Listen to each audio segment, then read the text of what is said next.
Ladies and gentlemen, I am aware you need no reminders of the dire economic conditions at the time we came into office.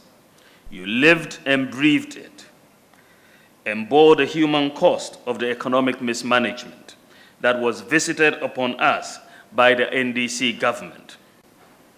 You remember the thousands of Ghanaian children denied secondary education and the millions of able-bodied Ghanaian youth who lived in hopelessness and despair due to their joblessness, and which, for the first time in our history, led to the formation of the Unemployed Graduates Association.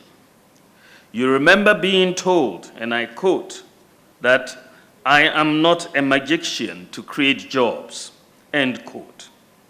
You are living witnesses to the several thousand fellow citizens who lost jobs under the unrelenting burden of 4 years of doomsday, compounded by the onerous electricity tariffs and burdensome taxes as businesses collapsed.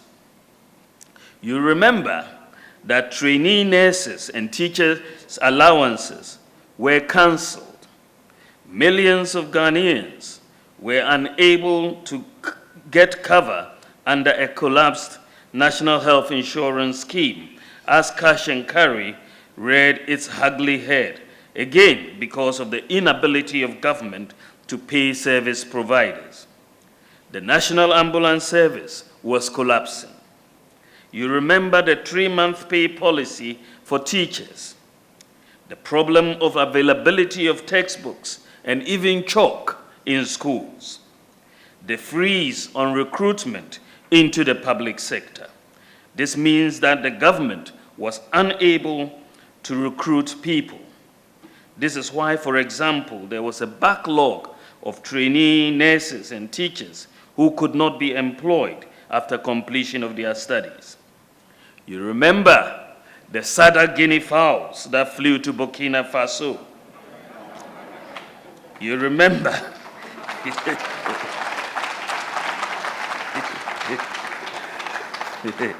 and they have still not returned. You remember that the government had to go to the IMF to rescue the economy. That was indeed a rescue mission. It was clear that the NDC government had lost its way. It failed Ghanaians and did not have an idea of how to get us out of the ditch it had driven us into. What was painful, ladies and gentlemen, was that when we complained about our pain and suffering as Ghanaians, the response we received from the then government was blunt and uncaring. And I quote, "Get out of the kitchen if it is too hot," end quote. The then president reiterated in broadly dismissive terms that he is a dead goat who could not be moved by the complaints of suffering. And you, of course, remember Yenti Obia.